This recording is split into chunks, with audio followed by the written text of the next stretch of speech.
Subhanallah walhamdulillah wa la ilaha illallah. Subhanallah walhamdulillah. Assalamualaikum warahmatullahi wabarakatuh. Bismillahirrahmanirrahim. Alhamdulillah rabbil alamin wa bihi nasta'in ala umuri dunya waddin. Wa sallallahu ala sayyidina Muhammadin al-Fatih lima aghliq wal khatim lima sabaq nasil haqq bil haqq wal hadi ila siratikal mustaqim. وعلى آله حق قدره ومقداره العظيم سبحانك لا علم لنا إلا ما علمتنا إنك أنت العليم الحكيم رب اشرح لي صدري ويسر لي أمري واحلل عقدة من لساني يفقهوا قولي نوينا تعلم وتعليم وتذكر وتذكير ونفع والانتفاع والإفادة والاستفادة وحث على تمسك بكتاب الله وسنة رسوله صلى الله عليه وآله وصحبه وسلم ودعاء إلى الهدى والدلالة على الخير وابتغاء مرضات الله وقربه سبحانه وتعالى أما بعد. InsyaAllah pada hari ini kita akan sambung lagi di dalam hadis yang ke-36, tapi pada penghujung ataupun perakhiran daripada akhir hadis ini insyaAllah pada hadis yang ke-36, yaitu disebutkan waqala Rasulullah sallallahu alaihi wasallam, dan Rasulullah sallallahu alaihi wasallam bersabda, wa man bata'a bihi amalahu wa man bata'a bihi amalahu lam yasra' bihi nasabahu. Nabi sallallahu alaihi wasallam sebut dalam hadis, barang siapa yang memperlambatkan, bata'a maksudnya lambat, dan maksud lambat di sini para ulama maksudkan daripada lambat di sini ai qasara, iaitu siapa yang taksir, siapa yang memperlewatkan dengan kecuaian dia sendiri.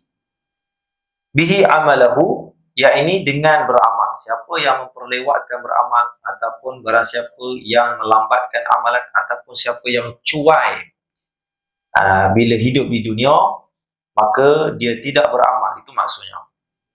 Nampak tak? Iaitu kata ulama ada 3 makna, iaitu amalannya sama ada sedikit, ataupun tidak sempurna, ataupun buruk. Jadi dalam hadis Nabi SAW sebut, barang siapa yang itu memperlewatkan akan amalannya, sama ada memperlewatnya itu sebab dia beramal sedikit. Bila Allah Ta'ala bagi umur dia panjang, umur 50 tahun, 60 tahun, 70 tahun, 80 tahun, 90 tahun, sampai 100 tahun, tapi tak ada amalan. Tak ada amalan sedikit pun. Nampak tak?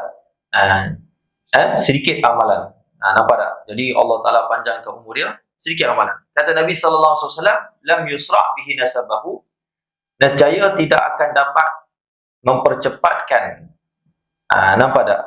Yakni tidak dapat memanfaatkan akan nasab keturunannya. Maksudnya zuriat dia. Jadi Nabi SAW sebut dalam hadis ini, kata Nabi SAW, barang siapa yang cuai, siapa yang memperlambatkan untuk beramal satu amalan, sama ada itu daripada perintah Allah ataupun sunnah Nabi SAW. Perintah Allah segala kewajipanlah, seperti solat, puasa, zakat, haji. Time dia ada kesihatan, time dia ada umur, tapi dia tak nak pergi beramal. Nampak tak? Ataupun benda yang sunnah Nabi SAW apa saja, seperti sedekah yang sunnah, seperti solat malam, seperti witir, seperti duha, apa-apa segala jenis amalan pun, kalau orang meninggalkannya daripada benda yang wajib ataupun benda yang sunnah, nampak tak? Sama ada yang maksud daripada hadis ini, kata Nabi SAW, barang siapa yang mempercuaikan ataupun memperlambatkan amalannya, sama ada amalannya itu sedikit, au ghairu kamil, ataupun amalan itu tak sempurna. Maksudnya mungkin boleh dia beramal, tuan-tuan dan perempuan, tapi amalannya itu tak sempurna. Solat, tapi solat tak betul, tak sempurna. Nampak tak? Maka kata Nabi SAW, la yusra' bihi nasab, maka tidak akan dapat memanfaatkan akan keturunan, nasab keturunan dia. Siapa? Iaitu anak-anak dia, cucu-cicit dia, tak boleh bagi tolong kepada dia. Sebab apa? Sebab walaisal insan illa ma sa'a. Kata Allah Ta'ala dalam Al-Quran, tiada manusia itu kecuali apa yang diusahakan. Dan manusia itu tak dapat melakukan amalan setelah dia mati. Nampak tak? Tak ada amalan yang boleh menyambungkan dia kecuali beberapa perkara lah, kalau dia buat. Sebagaimana dalam hadis Nabi SAW mengatakan, idza mata ibnu Adam inqata'a amalahu illa min thalath. Kata Nabi SAW, bila matinya anak Adam, maka terputus segala amalan kecuali 3 amalan. Kata Nabi SAW, yang pertama sadaqah jariyah, kalau ada sedekah jariah. Kalau tak ada macam mana? Yang kedua, wal ilmu yantafi'u bihi, dan juga ilmu yang bermanfaat. Yang mana dulu dia mungkin cikgu, mungkin dulu dia ustaz, maka dia mengajar, kalau dia ada ilmu. Kalau dia mengajar, kalau disampaikan, kalau tak ada ilmu tapi tak sampaikan, tak dapat juga manfaat. Nampak tak? Awaladun soleh yad'u lahu, kata Nabi SAW, ataupun anak yang soleh mendoakan kepadanya. Kalaulah 3-3 ni kita ada. Kalau tak ada, kata Nabi SAW, la yusra' bihi amalan. Jadi dalam hadis Nabi SAW kata, barang siapa yang memperlewatkan satu amalannya, sama ada dia beramal sedikit. Jadi Allah Ta'ala suruh kita berzikir, sila solat banyak. Allah Ta'ala sebut dalam Quran, wa zukurullaha ya ayyuhalladzina amanu zukurullaha dzikran katsira. Wahai orang-orang beriman, hendaklah kamu berzikir kepada Allah dengan zikir yang banyak, tapi kita zikir sikit. Baca Quran kita sedikit. Macam mana agak-agaknya kita ni nak dapat rahmat Allah Ta'ala? Dosa pula banyak. Tapi amalan kita tak banyak. Nampak tak? Ataupun kata ulama, kita buat amal, tapi amalan kita ghairu kamil, tak sempurna. Time kita solat, itu hujung-hujung sekali waktunya. Ataupun kita solat mungkin tak pernah khusyuk. Ataupun kita solat, ketika kita solat tak ada adab. Menyebabkan Allah Ta'ala tak nak terima. Nampak tak? Disebut dalam satu hadis, Nabi SAW mengatakan, apabila seorang anak Adam itu melakukan satu amalan seperti solat, maka solat itu akan naik ke langit. Nampak tak? Apabila solat itu baik, seperti jaga adabnya, khusyuknya, daripada rukun dan juga syaratnya, dan juga sunnah-sunnahnya dilakukan, maka Allah Ta'ala akan terima. Tapi kalau amalan solat itu tidak baik, maka dicampaklah solat itu. Kata Allah Subhanahu Wa Taala, campakkanlah solat ini nanti di wajah orang yang solat itu. Atau kama qala Rasulullah sallallahu alaihi wasallam. Jadi ada orang yang buat ibadah tapi tak sempurna. Orang perempuan ada yang tutup aurat, tapi tak sempurna. Itu juga yang dimaksud dalam hadis. Kata Nabi sallallahu alaihi wasallam, "Wa man bata'a bihi amalahu." Siapa yang cuai dengan amalannya, siapa yang memperlambatkan amalannya ataupun cuai dengan beramal, nampak tak? Tidak sempurna. Tuan-tuan dan perempuan, waktu sedekah pun mungkin ada terselit riak. Macam mana kata Nabi SAW nak selamat? Kata Nabi SAW, lam yusra' bihi nasabahu. Nescaya tidak dapatlah keturunan dia, zuriat dia itu untuk memberi manfaatkan kepadanya. Nampak tak? Itu dikatakan. Nampak tak? Itu dikatakan. Ataupun yang makna ketiga, kata Nabi SAW, wa man bata'a bihi amalahu. Siapa yang cuai dengan melakukan satu amalan, yakni dia melakukan satu amalan tapi amalan tu bukan amalan yang baik, tapi amalan yang as-sayyi, yang buruk. Nampak tak? Yang buruk. Jadi ada amalan dia buat tapi amalan dia tu buruk. Terselit riak, macam-macam lah. Rasa ujub diri bagus, lebih baik daripada orang lain. Kata Nabi sallallahu alaihi wasallam, "Nasra' bihi nasabahu." Nescaya zuriatnya itu tidak boleh memberi manfaat kepadanya. Nasabnya itu tidak boleh memberi manfaat kepadanya. Nampak tak? Kata ulama, yang tak boleh beri manfaat kepada kita ni sama ada anak kita itu sendiri ataupun daripada apa? Daripada keturunan kita yang atas-atas. Yang ini walaupun kita mempunyai nasab keturunan yang mulia. Mungkin kita keturunan raja ke, sultan ke, ataupun keturunan alim ulama ke, keturunan ahli ibadah ke, apapun. Kalau kita cuai dalam amal ibadah, keturunan itu sedikit pun tidak dipandang oleh Allah. Maksudnya kita sedikit pun tak dipandang oleh Allah. Sebab apa? Sebab kita yang cuai. Nampak tak? Sebab kita yang cuai. Jadi sebab tu nasab keturunan ini tidak boleh membantu kita. Tidak boleh membantu kita, tuan-tuan dan puan-puan. Jadi sebab itu kita kena beramal. Sebab itu kita kena menuntut ilmu. Sebab itu kita kena kena buat satu amalan tu dengan sempurna. Sebab mak ayah kita, walaupun hebat macam mana pun, iman tu tak dapat mewarisikan kepada kita. Walaupun ayah kita mungkin dulu ustaz, mungkin ayah dulu kita kiai, tapi kemungkinan ilmu itu tak diturun kalau kita tak menuntut daripada dia. Dan begitu juga keimanan yang teguh yang ada pada ayah kita juga tidak akan turun kepada kita kalau kita sendiri tidak mahu beramal untuk menambah iman kita. Sebab itu kita jangan terpedaya dengan nasab keturunan. Nampak tak? Jangan kita katakan, keturunan aku Fulan bin Fulan. Dahulu aku ada keturunan orang alim ulama. Nampak tak? Pada hakikat sebenarnya walaupun macam mana hebat, tidak dapat membantu kita kalau kita ini ingkar kepada Allah, kufur kepada Allah Subhanahu Wa Taala ataupun meninggalkan satu kewajipan yang Allah Subhanahu Wa Taala telah wajibkan kepada kita, tuan-tuan dan puan. Jadi maksud dia, semua nasab kita itu, walaupun nasab kita mempunyai kemuliaan, tidak boleh memberi manfaat kepada kita. Itu disebutkan dalam syarak. Nampak tak? Dan juga walayan jabiru naqsahu bihi, dan juga tidak akan boleh menampak. Sebab mungkin Allah tengok, kamu ni anaknya kiai. Tak apalah, kabel bawah. Nampak tak? Kamu masuk syurga. Tak ada, tuan-tuan dan puan. Sebab tu kalau kita tengok Nabi Nuh alaihissalatu wassalam, yang mempunyai hubungan dengan dia sendiri, anaknya dan juga isterinya, itu tidak beriman kepada Allah Subhanahu wa Ta'ala. Sehingga Allah Subhanahu wa Ta'ala menyatakan, innahu laysa min ahli. Sungguhnya dia itu bukan daripada keturunan kamu. Allah Ta'ala sebut, dia bukan daripada keturunan kamu. Jangan kamu mengaku daripada keturunan kamu. Jadi sebab tu kalau ayah kita alim ulama sebagaimanapun, tapi kalau kita kufur kepada Allah Subhanahu wa Ta'ala, maka tak ada boleh kita bantu. Sebab tu dalam hadis Nabi sallallahu alaihi wasallam sebutkan, di dalam hadis kata Nabi sallallahu alaihi wasallam ketika itu berada di rumah Sayyidatina Hafsah, isteri Nabi sallallahu alaihi wasallam, dan ketika itu adanya Sayyidatina Fatimah Az-Zahra radhiyallahu ta'ala anhumah. Jadi Nabi sallallahu alaihi wasallam mengatakan, ya Hafsah wa ya Fatimah, anqidha anfusukuma fa inni la aghna anquma syai'a.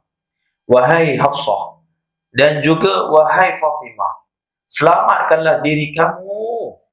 Nampak tak? Bantulah diri kamu. Maksudnya beriman kamu kepada Allah, taat kepada Allah, jangan bermaksiat kepada Allah. Fa inni la aghna anquma syai'a.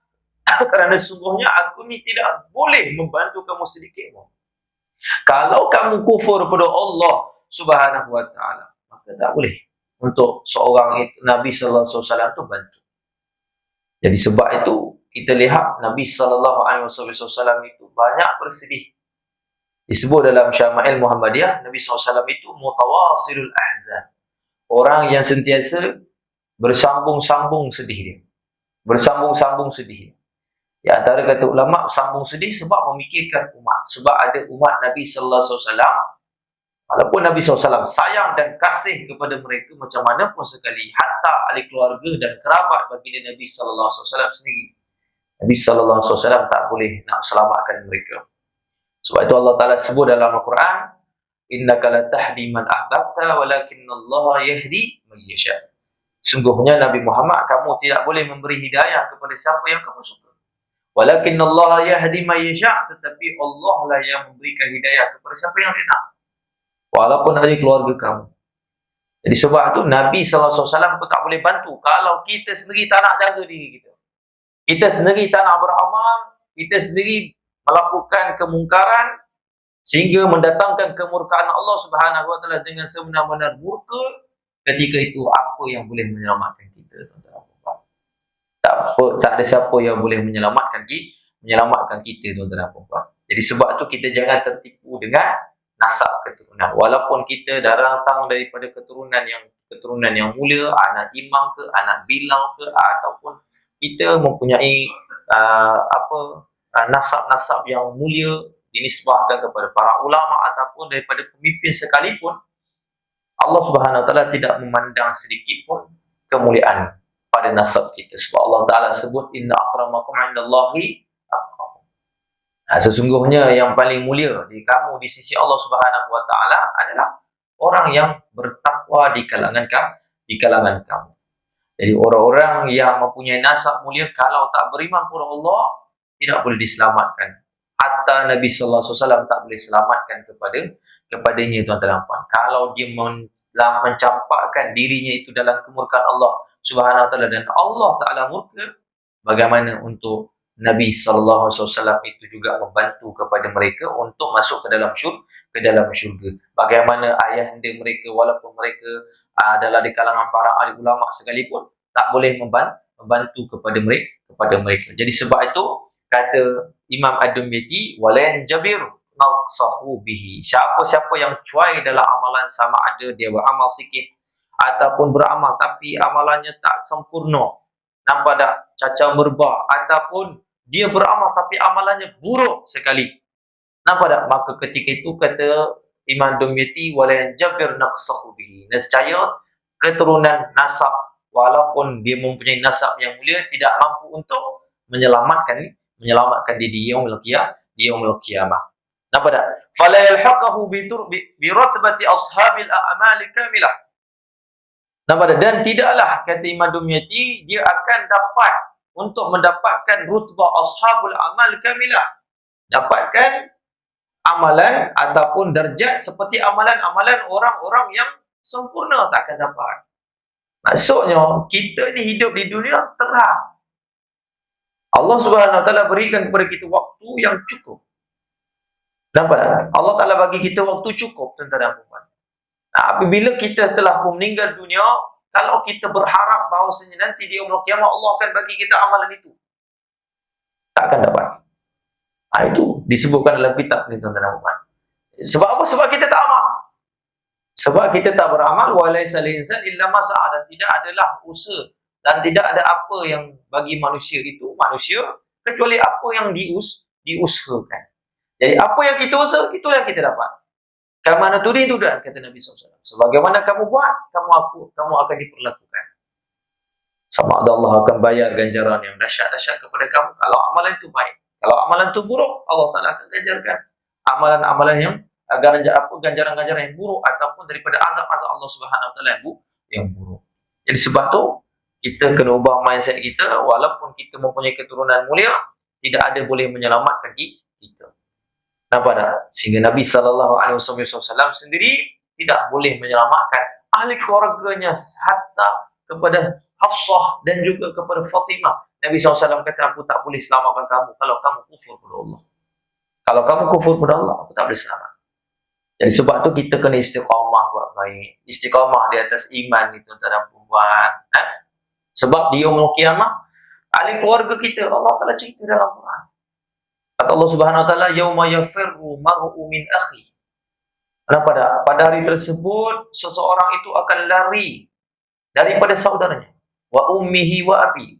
Dan juga seorang itu akan lari, nampak tak, daripada bapanya dan juga ibunya. Tak ada siapa-siapa, ibu kita pun ketika itu dia sibuk dengan keadaan kita, keadaan dia sendiri.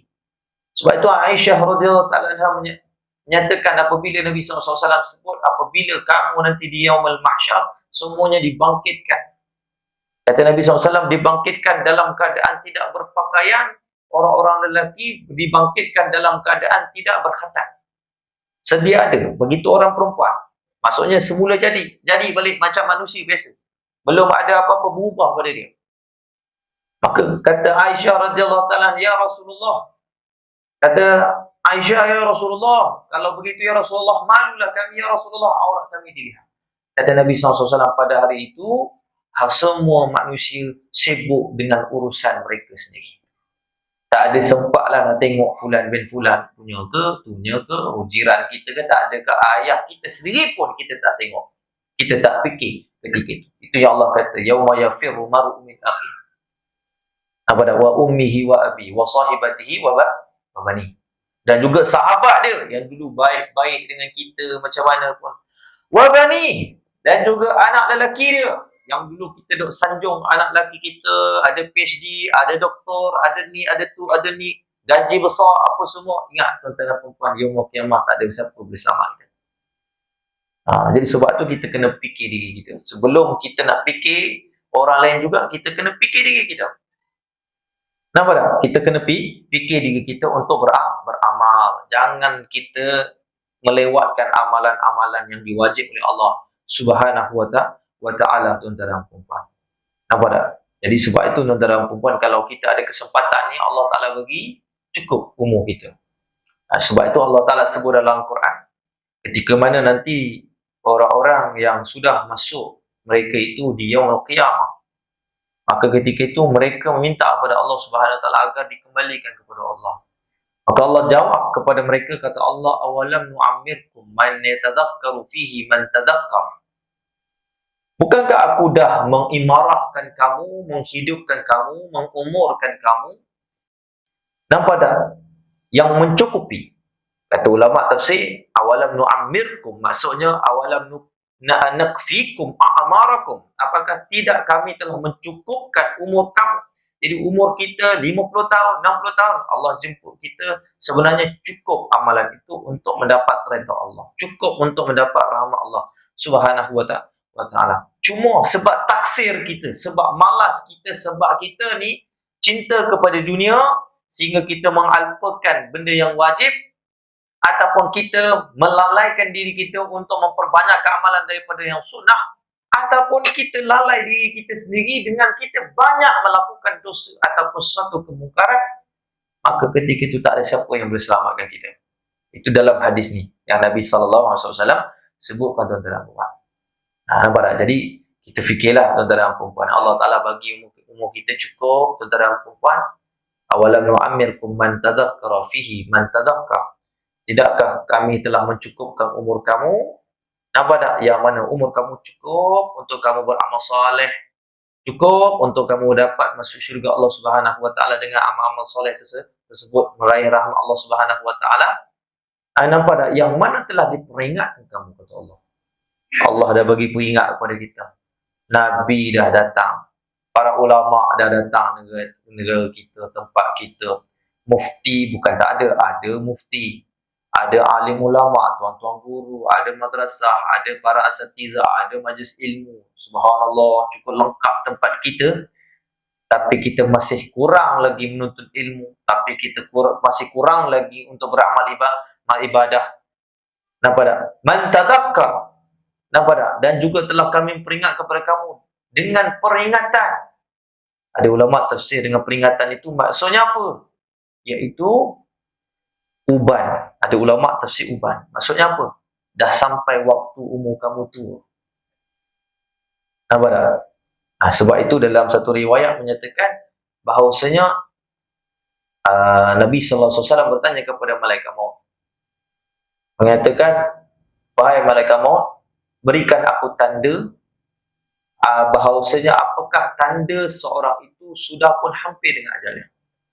Maka malaikat maut mengatakan, tandanya apabila rambutnya sudah beruban. Jadi sebab itu, tuan-tuan dan puan-puan, ajal kita ni cepat. Dia hampir dengan kita. Cuma kita yang leka, kita yang alpa, kita yang lalai, rugilah kita. Sebab nasab keturunan kita, kata Nabi SAW, tidak boleh untuk membantu kita. Disebut dalam satu hadis, kata Nabi SAW, "U'tuni yawmal qiyamah bi'amalikum wala bi'ansabikum. Fa inni la aghna ankum minallahi syai'a." Kata Nabi sallallahu alaihi wasallam, datanglah kamu kepada hari kiamat dengan amalan-amalan kamu. Maksudnya kamu nak dapat syafaat aku, kata Nabi sallallahu alaihi wasallam, bawa dengan amalan-amalan. Dengan solat 5 waktunya, orang-orang lelaki yang pergi masjid, yang pergi majlis ilmu, yang pergi dengar majlis-majlis zikir dan sebagainya. Begitu juga pergi bersedekah, orang perempuan nutup aurat, taat pada suami, menjaga hak-hak suami.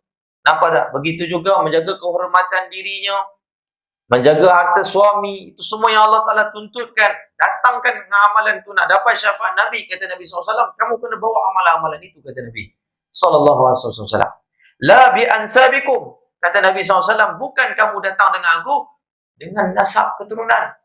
Tak ada esok di yaumul qiyamah, ya Rasulullah, kau beri syafaat kepada aku. Ya Allah, kau bantu aku, ya Allah. Sebab bapaku ini kiai, bapaku ini habib, bapaku ini syekh. Tak ada. Bapaku ni ustaz, tak ada siapa. Allah tak layan ketika dia ubah. Kata Nabi SAW, fa inni la aghna ankum. Nampak tak kata Nabi SAW, minallahu syai'in. Sungguhnya aku tak boleh tolong kamu kalau kamu kufur pada Allah.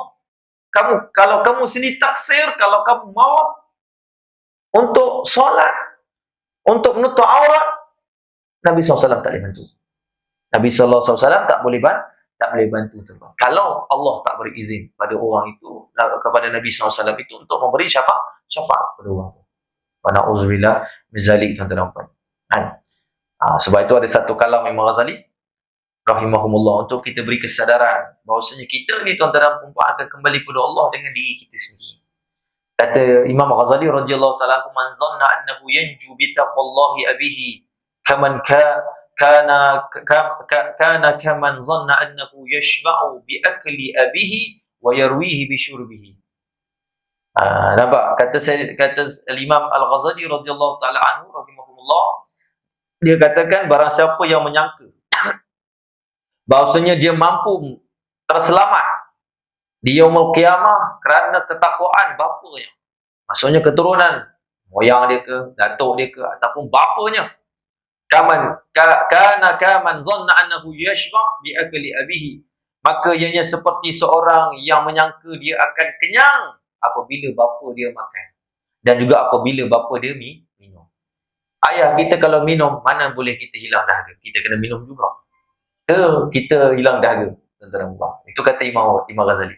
Sebab tu Imam Ghazali kata kita jangan tertipu dengan nasab, tuan-tuan dan puan. Jadi itulah yang disebut, tuan-tuan dan puan. Jadi kata para ulama, nampak tak?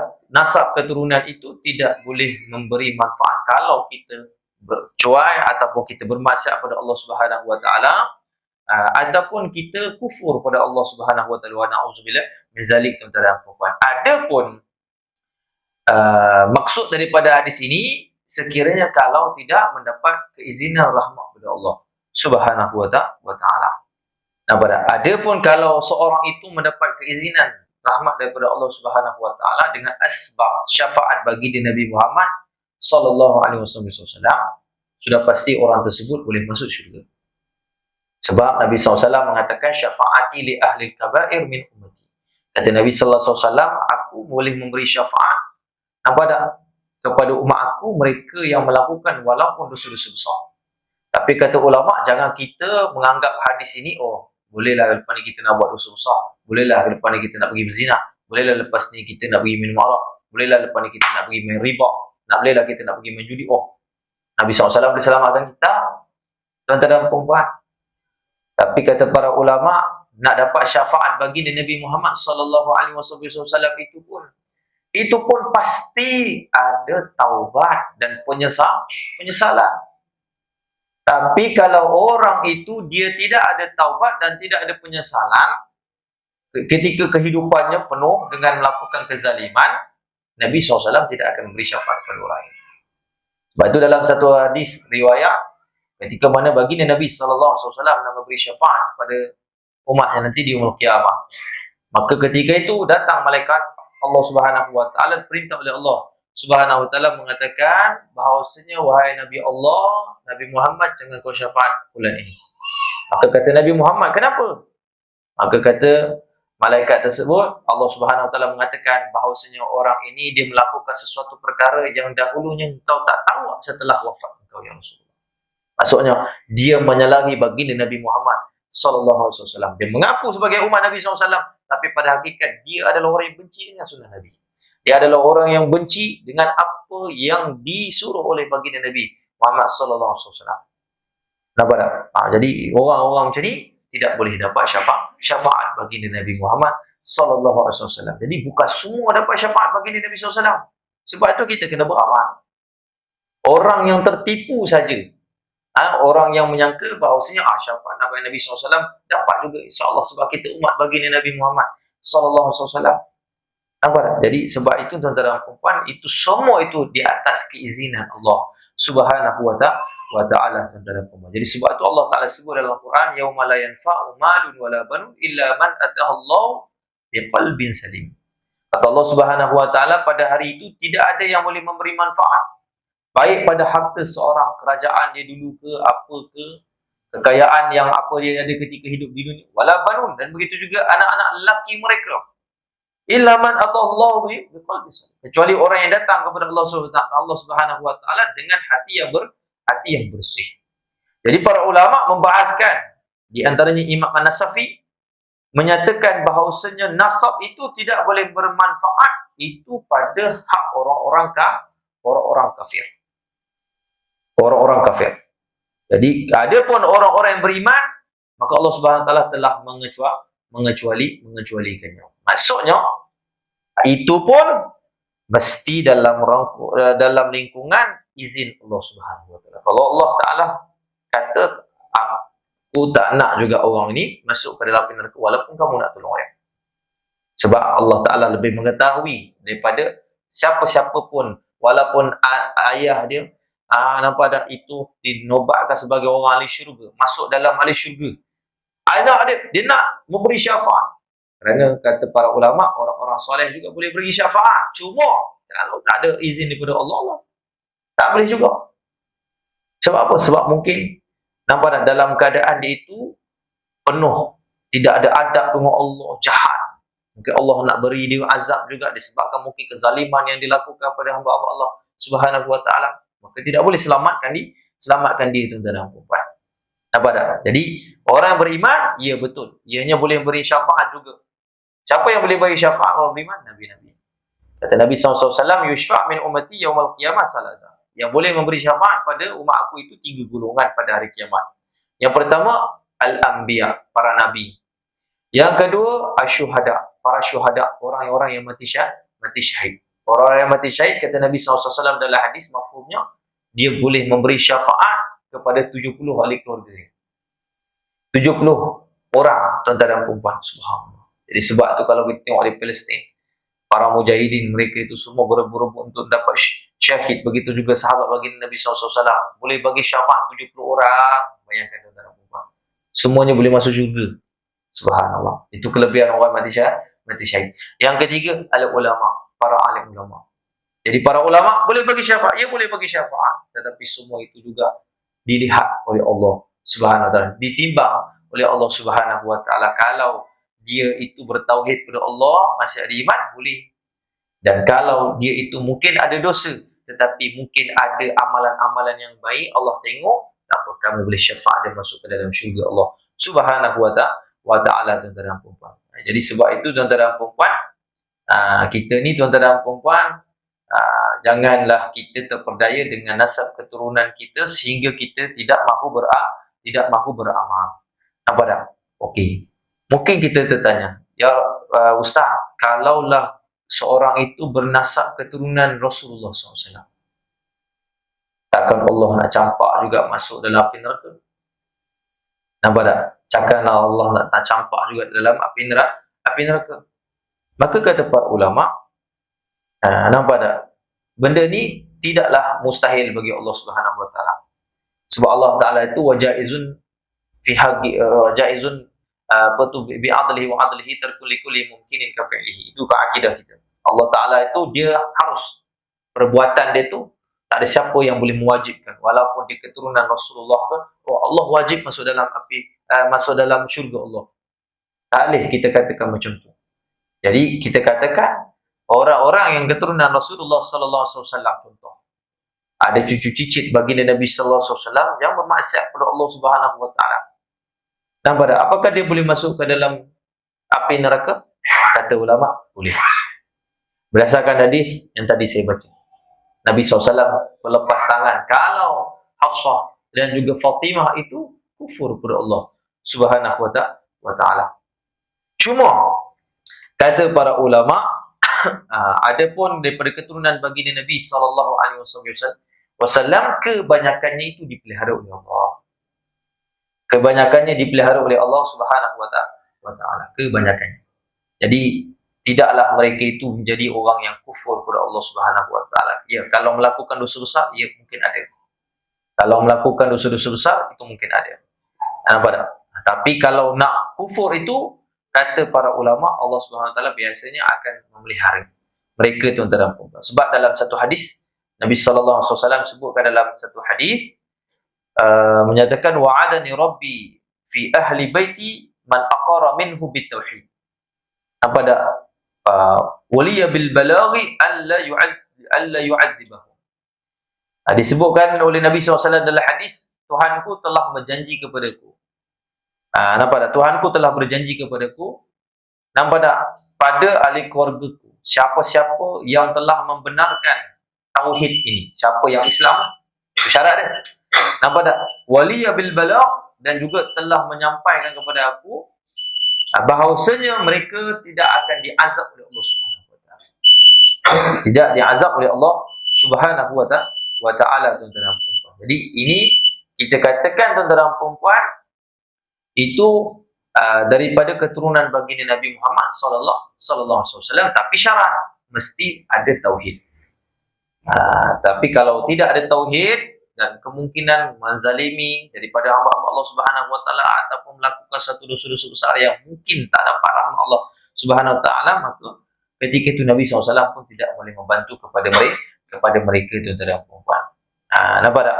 Jadi itulah disebutkan, tuan-tuan. Jadi kalau daripada Ahlul Bait, kita katakan kalau selagi mana mereka beriman, insya-Allah mereka boleh dapat syafaat. Mereka boleh dapat syafaat. Ini khususiah keturunan baginda Nabi Muhammad sallallahu alaihi wasallam. Sebab itu dalam hadis Nabi SAW juga sebut dalam hadis, "Walladzi ba'atsani bil haqqi nabiyyan la akhadtu bihalaqatil jannah ma bada'tu illa bikum." Nabi SAW sebut di hadapan keluarga baginda Nabi SAW, kata Nabi SAW, demi Allah Subhanahu wa taala yang Maha benar yang telah menjadikan aku nabi, kalaulah aku ini diberikan untuk aku mengambilkan halaqah, kumpulan-kumpulan orang masuk ke dalam syurga, ma bada'tu, nescaya aku tidak akan mulakan kumpulan-kumpulan itu kecuali dengan kamu, kumpulan-kumpulan ahli keluarga, kata Nabi sallallahu alaihi wasallam, tuan-tuan dan puan-puan. Nampak tak? Jadi sebab itu, tuan-tuan dan puan-puan, kalau Ahlul Bait, mereka juga kena jaga, tuan-tuan dan puan-puan. Kalau mereka kufur kepada Allah, tak dapat syafaat baginda Nabi Muhammad sallallahu alaihi wasallam, tuan-tuan dan puan-puan. Jadi sebab tu mereka kena jaga. Dan begitu juga dalam satu riwayat hadis, Nabi sallallahu alaihi wasallam menyebutkan dalam hadis, kata Nabi sallallahu alaihi wasallam, Ahlul Bait kalau mereka melakukan satu amal kebaikan, maka mereka akan mendapat 2 pahala. Jadi kalau keturunan baginda Nabi SAW, kalau dia melakukan daripada amal ibadah, dia dapat 2 pahala.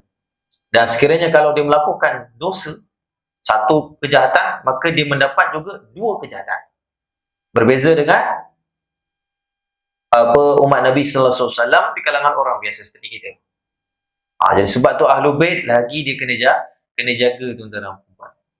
Nampak tak? Jadi dia kena jaga, tuan-tuan dan puan-puan. Tapi kita kata para ulama, nampak tak? InsyaAllah ta'ala kebanyakan Ahlul Bait dipelihara oleh Allah Subhanahu wa ta'ala daripada syirik, tuan-tuan dan puan-puan. Sebab Nabi SAW sebut dalam banyak sekali hadis, dan hadis yang pertama tadi saya sebut itu riwayat daripada Imam Al-Hakim dalam Al-Mustadrak, tuan-tuan dan puan-puan. Cuma hadis itu dhaif. Semua hadis itu dhaif, tuan-tuan dan puan-puan. Jadi itu dikatakan, tuan-tuan dan puan-puan. Jadi ala kulli halnya kita nak sebutnya, nampak tak?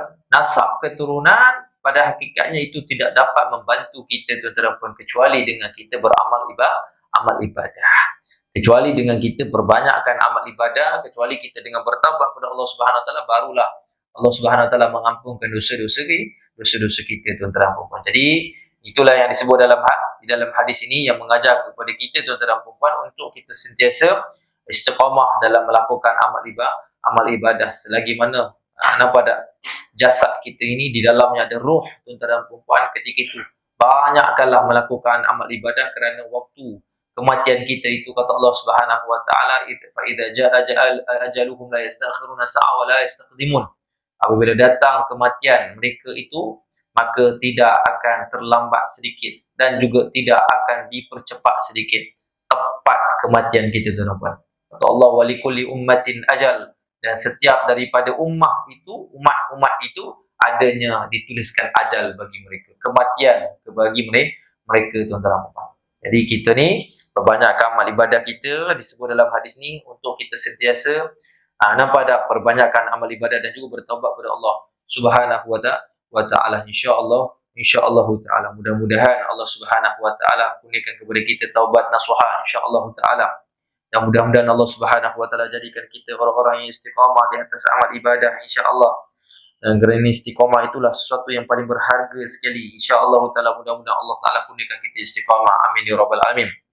Allahumma ya Allahumma ya muqallibal qulub ya Allah, Allahumma ya muqallibal qulub, tsabbit qulubana ala dinika wa ala ta'atika ya Allah, yang membolak-balikkan hati ya Allah.